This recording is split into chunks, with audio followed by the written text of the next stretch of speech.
Halo, halo, halo. Kembali lagi bersama kita di FPL Begini. Liganya para beginners. Oke, sebelum ke materi video kali ini ya, gue bakal ngasih info ke kalian bahwa gue ini nemu game yang keren banget deh. Wah, gila. Apa tuh? Nama gamenya itu MPL Fantasy. MPL Fantasy. Ini hampir-hampir sama sih kayak game fantasi pada umumnya ya. Cuman di sini lo ditantang buat buktiin skill, analisa dan strategi lo ya. Buat nyusun tim sepak bola gitu. Nah, ada perbedaan yang spesial nih deh dari game MPL Fantasy dan FPL lainnya. Ada tiga deh. Yang pertama, MPL Fantasy ini bukan cuman main di satu liga. Tapi di semua liga, hampir semua liga ada di MPL Fantasy ini. Hampir ada semua liga? Hampir semua liga. Mulai dari tadi Liga Inggris ya, Liga Italia, Liga Champions, bahkan yang nanti bakal bergulir itu Euro deh. Euro. Match-match Euro itu bakal ada di game ini gitu. Nah, alasan yang kedua nih, perbedaan yang kedua deh, MPL Fantasy ini hadiahnya bisa langsung lo dapetin di ketika match selesai. Jadi nggak harus nunggu satu musim, match selesai langsung dapat hadiahnya gitu. Jadi gue nggak perlu ngegabut satu musim tuh untuk dapat hasilnya, tapi satu match saja udah bisa Satu match aja udah bisa. Nah, itu alasan kedua deh. Nah, yang ketiga, yang terakhir, nah pokoknya nonton bola itu jadi lebih seru deh karena pastinya sambil nonton bola lu sambil nonton pemain yang lo pilih untuk squad lo gitu deh. Langsung kayak kita nunggu poin dari pemain yang kita pilih itu ya. Betul. Jadi itu tiga alasan yang spesial tuh kenapa lo harus main game MPL ini.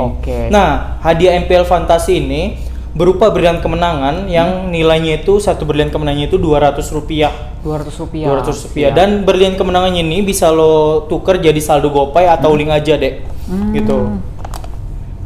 Jadi tinggal dikaliin ya? Tinggal dikaliin. Wah, itu lumayan sih menurut gue ya. Apalagi gue pengguna Gojek banget ya. Jadi gue nggak perlu ngisi GoPay secara biasa gitu. Gue ngisi GoPay-nya dengan bermain game yang kesukaan gue ya. Wih, mantep nih deh. Nah, contoh nih di minggu ini ya deh, ada match itu namanya Mega Big Trophy. Mega Big Trophy antara Inggris lawan Kroasia di Euro nanti deh. Euro nanti ya. Euro nanti. Jadi di Mega Big Trophy ini hadiahnya itu kan tadi yang gue bilang satu berlian kemenangan itu 200 nilainya. Sedangkan di Mega Big Trophy ini itu nilainya itu 20 ribuan berlian kemenangan gitu. Jadi kalau kita kalikan itu udah lo bisa beli apa aja tuh pulsa. Nah, makanya nih ya buat kalian langsung download aja gitu, main bareng kita, main keseru-seruan bareng kita ya gitu. Downloadnya di mana emang? Downloadnya di id.mpl.live/fantasy. Oke, siap gitu. Nah, langsung download aja nih, ayo seru-seruan bareng sama kita. Dapetin hadiahnya ya. Gitu. Jangan lupa download ya, nanti kita taruh di deskripsi aja. Sama kode referralnya juga kita taruh nih. Untuk mendapatkan berlian kemenangan ya. Langsung aja nih ya ke video kali ini dia, kita lanjut bahas aset-aset Fantasi Euro yang ada di per grup ya. Kemarin kita udah grup A, grup B, grup C, grup D, sama terakhir grup E sama grup F. Kita kayak bikin trilogi episode trilogi untuk bedah aset atau sekiranya pemain yang perlu lo lirik gitulah. Oke, untuk sekarang kita berarti langsung mulai ini grup E nih ya. Langsung aja di grup E ya. Grup E ada timnya tuh ada Spanyol, Polandia, Swedia sama Slovakia gitu. Nih, kita enaknya dari mana dulu ya? Dari tim yang paling diunggulkan aja kali, Spanyol. Gue kira Slovakia. Bukan. Oke, kalau ini Spanyol ya. Pertama ini gue agak menariknya di sini Spanyol urutan FIFA-nya rankingnya cukup tinggi. Di sini dia peringkat 6 ya. Peringkat 6 dunia. Peringkat 6 dunia. Tapi dengan qualification recordnya juga yang nggak kalah ya, dari 10 pertandingan, 8 kali menang, seri 2 kali. Dan ngegol ini juga cukup lumayan lah ya, 31 kali, dan kebobolannya juga cuma 5. Nah, itu berarti defense-nya bagus deh Spanyol. Dari 10 match cuman kebobolan 5 gol. Nah, di sini ngejebolinya 31 gol tadi ya. Oke, kalau kita bahas ya dari defense, Sergio Ramos udah resmi kagak ikut ya. Karena pemain Madrid nggak ada yang ikut di Spanyol ini gitu.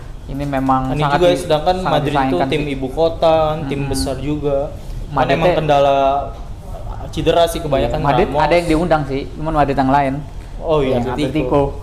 Nah, jadi di sini mungkin pilihan untuk center back mungkin Pau Torres menjadi pilihan yang oke ya, karena harganya 4,5. Dan dia juga ada amazing season with Villarreal kemarin. Villarreal juara Europa League. Memang secara nggak mengejutkan sih pasti juara deh. Karena semifinalnya dia udah ngalahin tim juara tuh, Arsenal. Tim favorit juaranya jadi. Oke, untuk pilihan back premiumnya menurut gua Alba jadi pilihan utama ya. Betul, menurut gua di sini. Itu Alba nggak ada ini sih. Ya, karena kemarin yang main si Gaya ya pas lawan Portugal, cuman kalau menurut gue ya lebih ofensif si Alba sih. Iya. Karena memang Alba di Barca sendiri pun masih stand out ya dari segi attacking play-nya. Iya. Dan gue rasa ini kan bisa jadi kompetisi terakhirnya dia. Iya. Jadi umurnya yang udah jadi dia bisa jadi andalan banget. Oke, Col, pemain tengahnya menurut lu siapa ya? Pemain tengahnya kalau menurut gue sih si Ferran Torres ya.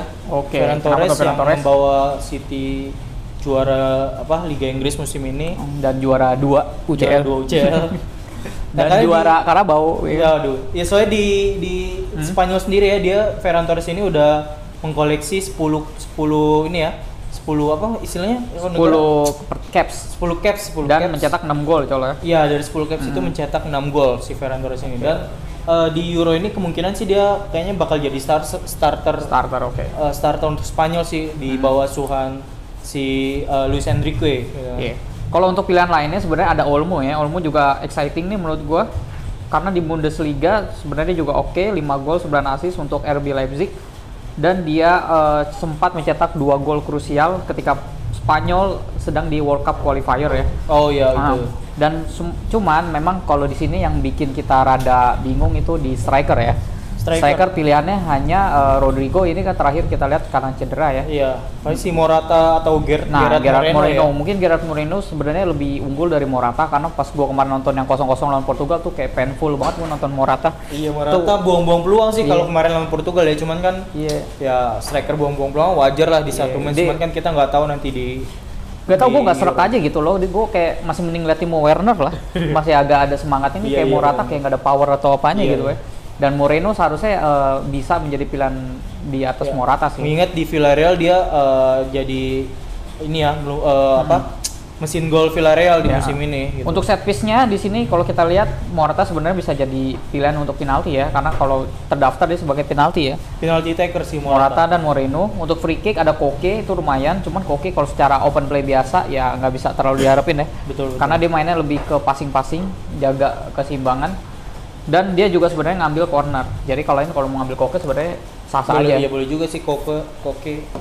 Jadi atau Koke deh. Koke. Jadi kalau untuk top aset menurut gue yang teratas itu Ferran Torres ya. Ferran Torres harga 8. Lalu ada Dani Olmo, midfielder yang lebih murah 7. Jessica Alba. Bukan aja Jordi Alba. Jessica Alba. Jordi Alba atau kalau mau save budget bisa ke Pau Torres. Iya benar. Ya Pau Torres sih save budget banget sih. Kalian cuma ngandelin clean sheet aja. Bener. Atau enggak ya dari attacking set piece. Cuman di situ jangan lupa juga ada Laporte juga untuk back Spanyol ya. Yang dia salah pilih negara seharusnya sih. Harusnya apa emang? Prancis lah. Oke, itu tadi ya dari Spanyol. Sekarang lanjut ke Swedia ya. Swedia, Col. Untuk Swedia ya.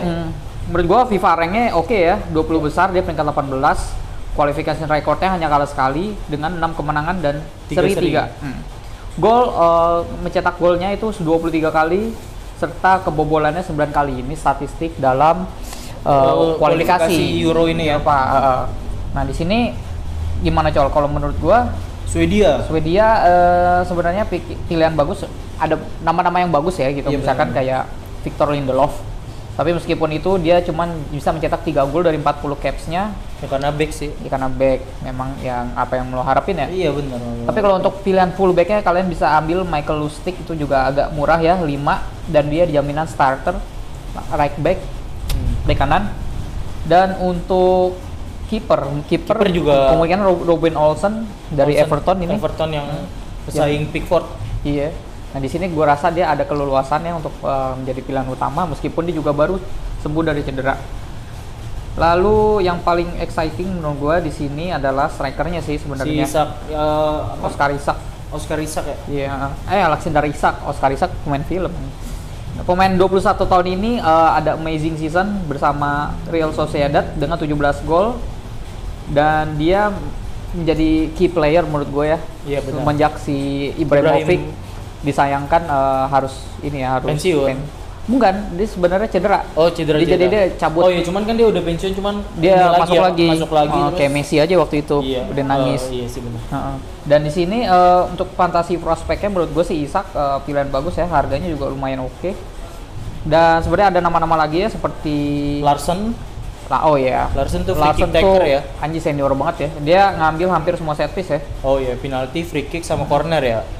penalti, free kick, corner, pilihan utama. Forsberg juga ya. Dan untuk aset selanjutnya memang Forsberg ini sangat bagus banget ya. Dia sayap dari RB Leipzig. Gua sempat mendengar berita dia tuh beberapa tahun lalu sempat dikaitkan dengan tim-tim besar lah. Memang Arsenal nggak? Arsenal yang mengincar sih. Oh, iya. Dan di sini makanya gue bilang untuk top choice fantasinya itu bisa ke Emil Forsberg ya, yang harga cuma 7,5. Menurut gue itu steal deal ya. Mengingat nanti liganya ini sebenarnya nggak buruk-buruk banget, kecuali dia pembukaan nanti ketemu si Spanyol kan. Iya benar. Jadi kalian bisa ngambil di match kedua ya. Dan selanjutnya kalau misalkan dia lolos. Dan ada Alexander Isak. Forward yang hanya 8 di antara forward yang harga bisa di atas 10 ya. Dan goalkeepernya bisa di Olsen ya.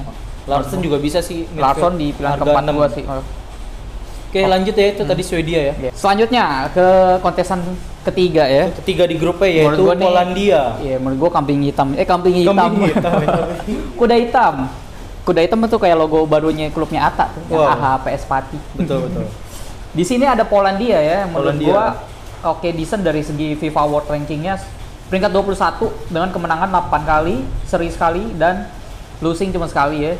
Untuk goalsnya sayangnya sih menurut gue biasa aja ya 18. Ya, tapi kebobolannya kebobolannya cuma 5 gol dari 10 match.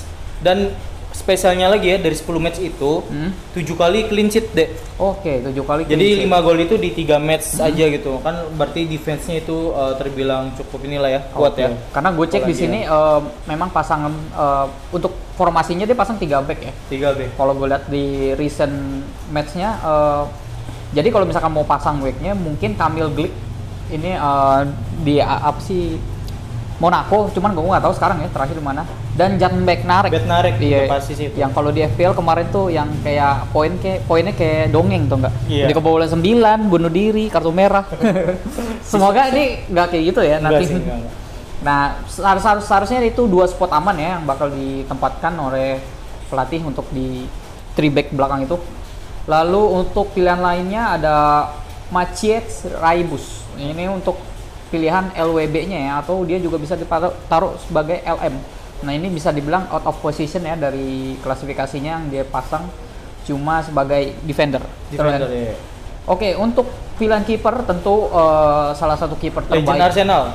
Salah satu kiper terbaik saat ini Wojciech Szczesny bisa menjadi shot stopper andalan kita ya nanti dengan harga yang 5, karena mengingat tim ini kan bagus defense-nya ya. Iya. Dan ya, tentu yang paling fenomenal di sini siapa lagi kalau bukan Lewandowski. Lagi kan calon peraih Ballon d'Or musim ini nih ya. Iya, selain Kante, Messi dan Nicolas Pepe, dia seharusnya jadi pilihan bagus untuk Ballon d'Or karena rekor Bundesliga musim ini 41 gol. Iya. Serta dia juga udah skor 6 gol untuk Euro Qualifier di Polandia. Jadi 6 gol diantaranya itu dari Lewandowski ya tadi udah. Siapa lagi kan mesin golnya kan. Dan dia seharusnya akan dipasangkan duet dengan Milik yang seharusnya Milik ini memang sejenis ya. Tapi wah ini makanan banget ya kalau untuk jadi mengandalkan umpan-umpan dari attacking midfieldernya yaitu Piotr Zielinski. Nah, Piotr Zielinski ini juga lumayan bisa dipilih ya. Di sini untuk set piece-nya, Set piece-nya itu pasti penalti ya, siapa lagi? Lewandowski. Free kick juga Lewandowski kayaknya ya. Dan cornernya yang tadi gue bilang ada Raibus dan juga Zielinski ya. Iya. Makanya di sini top aset seharusnya aman ke Lewandowski meskipun harganya gila banget ya. Iya sih, 11,5. Kita mikir-mikir juga pendukung dia siapa aja kalau cuman Zielinski dan siapa gitu kan. Dan lihat juga lawan-lawan di grupnya itu. Lawannya sebenarnya sih oke. Cuman ya untuk harga segitu kalian kan bisa beli yang lain ya. Iya. Karena memang mahal-mahal banget di sini. Zielinski bisa pilihan bijak menurut gua ya. Karena harganya cuma 7 dan Szczesny sebenarnya untuk top 3 pilihan kita. Tuh ya. Kok itu dari Polandia ya? Iya. Lanjut ke tim terakhir di grup E yaitu Slovakia. Oke, Slovakia. Ini bisa dibilang favorit terakhir ya untuk di grup ini karena kalau lihat dari rankingnya dia peringkat 36 dengan qualification recordnya 4 kemenangan, 1 seri, 3 kali kalah.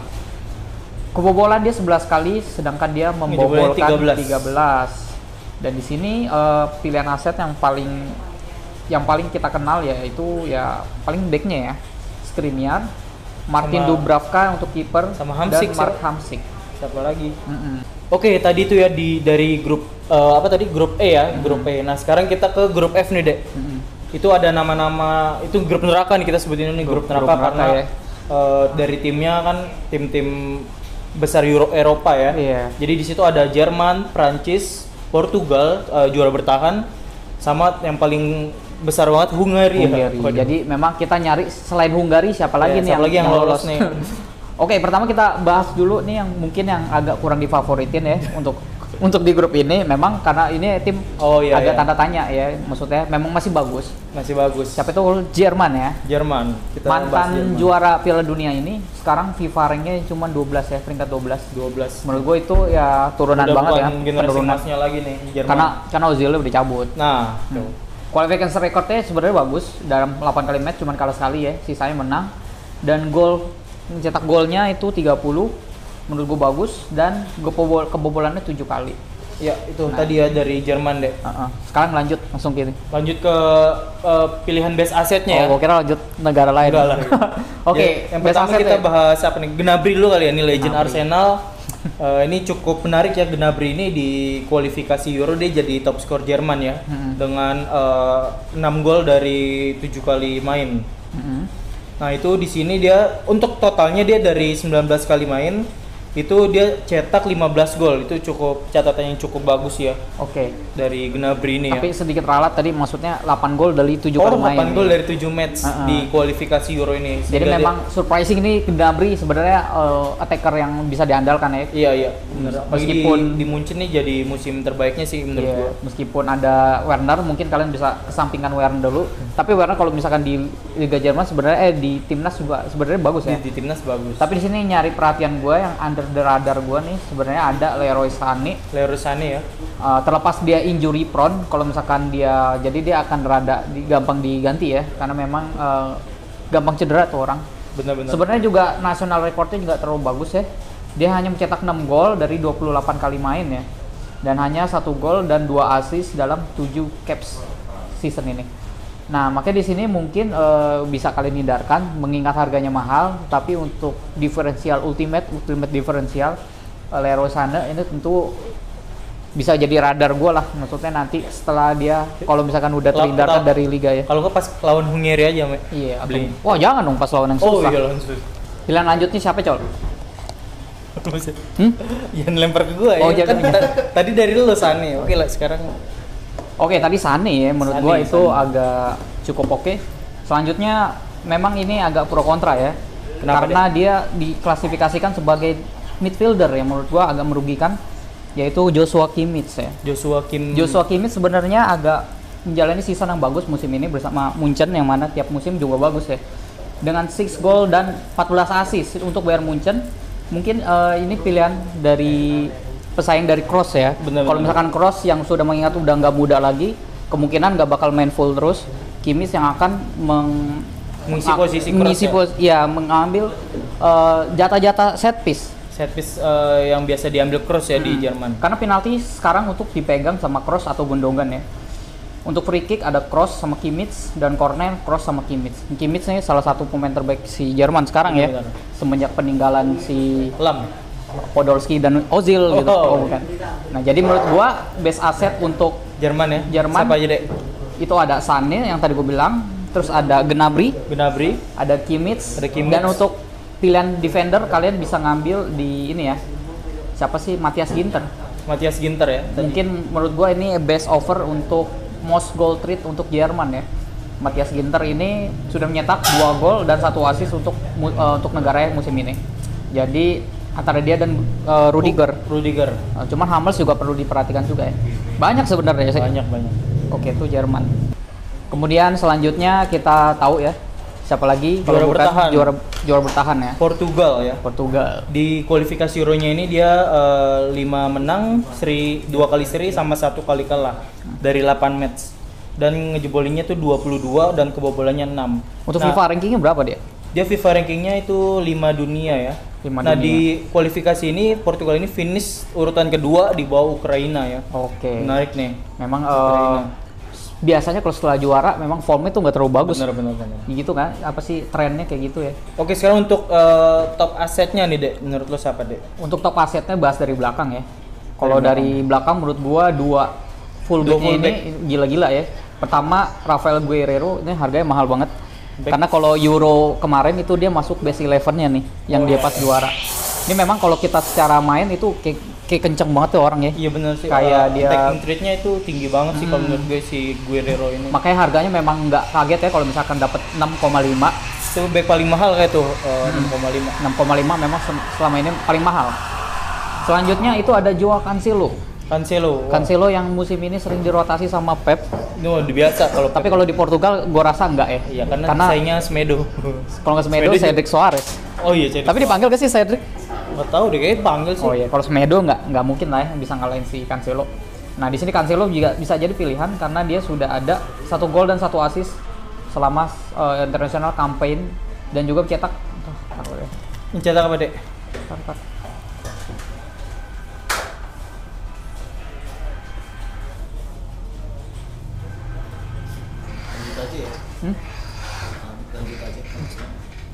Mencetak aja. Mencetak apa?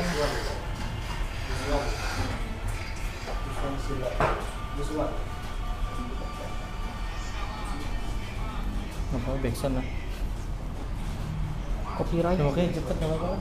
Copyright. Cepet aja.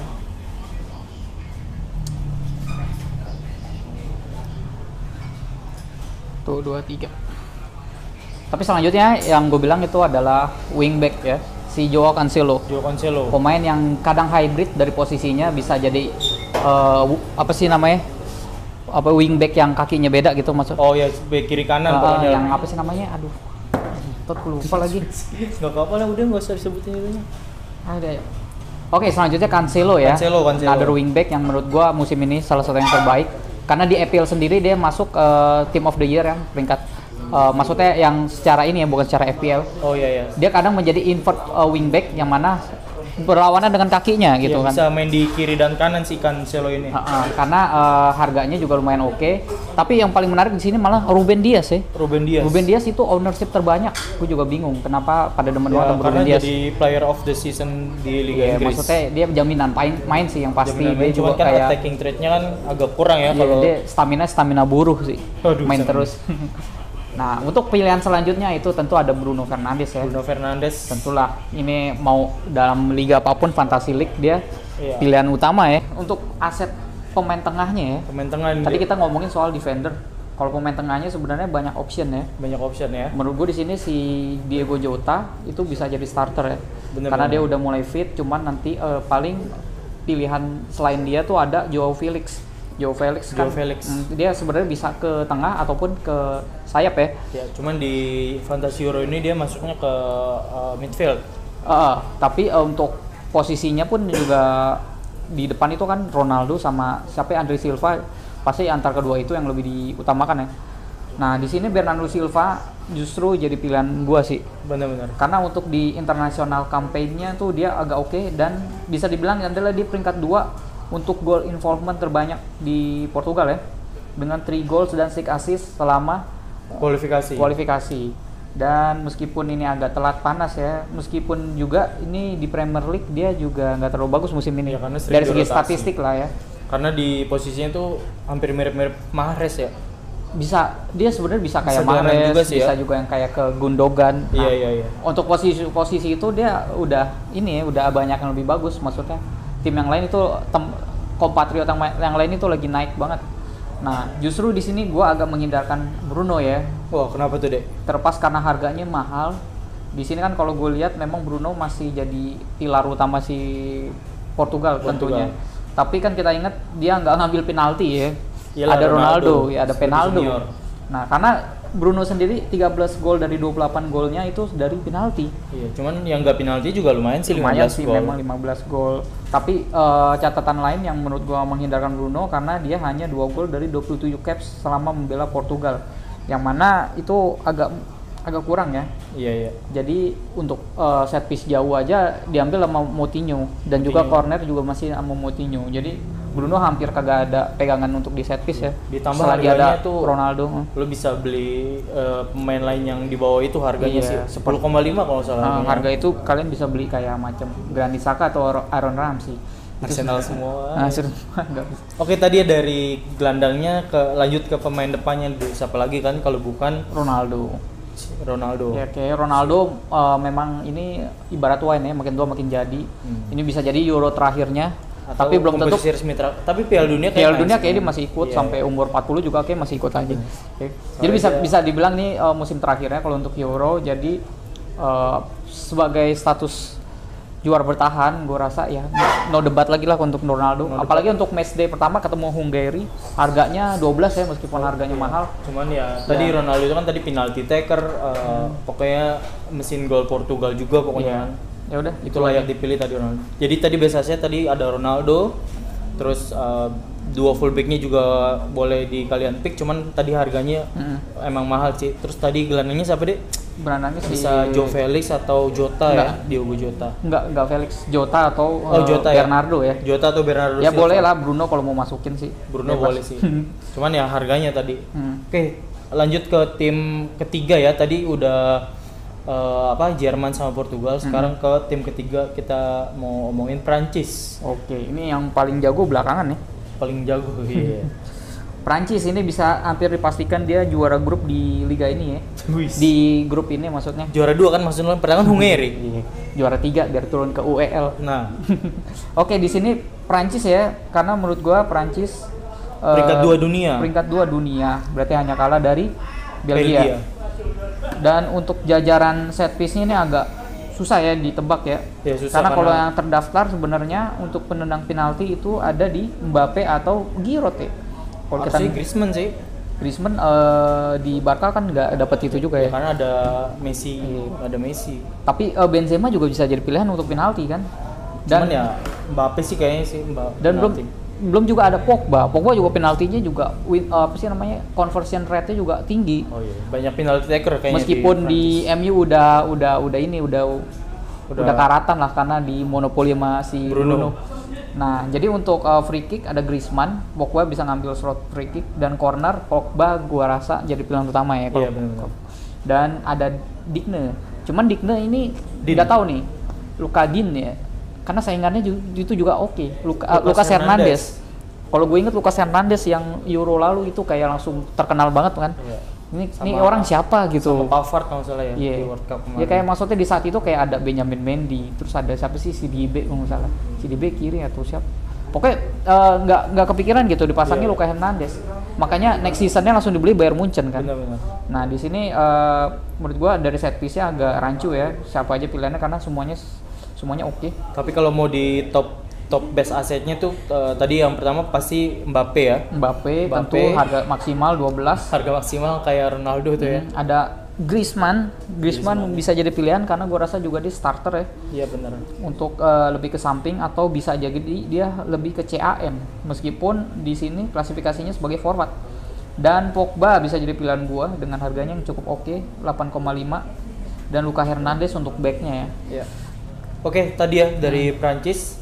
Sekarang ke tim terakhir di grup terakhir ini yaitu Hungary ini Hungaria. Untuk di kualifikasi Euro ini cukup menarik ya, dia itu finish di posisi 4 deh. Oke. Nah, dia itu lolosnya melalui babak playoff. Kalau salah dia menang lawan Islandia tuh. Oh iya, lawan Islandia tuh sangat disayangkan banget. Islandia itu tim kuat ya. Iya, ada maksudnya apalagi Euro kemarin tuh oke banget sih, ada Gunnarsson, ada Sigurdsson. Dia kalah sama Hungary. Nah, Hungary ini pemain ini dia FIFA ranknya 37. Jadi yang nggak terburuk ya di terburuk. Gua rasa ini kemarin Makedonia apa ya? Iya, Makedonia atau Finlandia nggak tahu, gue lupa. Dan ini untuk gol skornya cuma 8, sedangkan kebobolannya 11 anjir. Minus ya. Ini minus ya. Minus. Ya lu lihat aja dia lolos playoff peringkat 4. Peringkat 4 di kualifikasi. Dan satu lagi yang sangat disayangkan, jagoan satu-satunya atau jagoan utamanya si ini ya. Szoboszlai. Siapa sih namanya sebutannya? Kenapa tuh? Dia bisa diprediksikan nggak main karena cedera. Gue cek juga di aplikasi dia kagak ada loh. Oh iya. Karena gue mau lihat harga. Iya, karena memang padahal ini yang paling terkenalnya ya, yang dikaitkan tim-tim besar. Jadi kalau misalkan mau kalian pasang itu ada di forwardnya Salai dan Salai. Cuman bedanya tulisannya doang. Ininya aja tulisan. Sezalai dan Salai. Sama pemain sejuta umat di Fantasi Euro ini deh. Oh iya, peringkat 2 untuk ownership-nya sebanyak 42% yaitu. Karena harganya 4. Siapa deh? Nego. Ini kayak orang siapa ya gitu, Nego. Harga 4, doang. 4,0. Dia bermain sebagai RB sebenarnya, tapi bisa di RM ataupun sebagai CM. Nah, itu bisa juga tuh untuk save budget kalian. Cuman kan tadi dia ada di tim Hungary dan di grup neraka gitu kan. Apa yang kalian harapin? Ya paling kalau mau ngambil yang ngambil set piece aja ya, kayak Salai, Sezalai itu ngambil penalti. Kalau mau ambil tadi ya forwardnya itu ya, untuk free kick ada Szoboszlai sebenarnya, cuman dia nggak main, bisa ke Salai yang nggak pakai Z. Sama corner kick bisa ke Ceseri. Ini kenapa namanya begini-gini ya? Ya pokoknya gitulah ya, tim Hungary. Kita juga nggak mau soto ya, karena nggak terlalu banyak ini, kita ngandelin data juga aja. Jarang ada yang mau ngambil asetnya sih. Iya, kecuali Luik Nego. Iya, kecuali ya tadi Nego itu. Iya, Nego yang harga 4,0 ya dia bisa bilang bisa starter ya. Iya, karena ada alasannya kenapa dia 4,0 banyak yang beli gitu. Oke, itu aja sih dari video kali ini deh ya. Jangan lupa subscribe sama like dan report enggak deh? Enggak usah. Report mau ke siapa? Share ke teman kalian pecinta bola ya. Yang belum join di liga kita nanti Liga Euro. Cek Instagram kita aja pokoknya. Instagram di sana udah ada 1000-an lebih ya, hampir 2000 yang udah mau join. Karena hadiahnya juga lumayan oke. Hadiahnya lumayan peringkat 1. Kita sebutin aja kali di sini peringkat.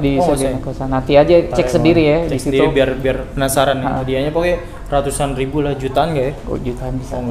Oke, itu aja dari kami ya. Semoga bermanfaat buat kalian untuk menyusun tim Fantasi Euro. Betul.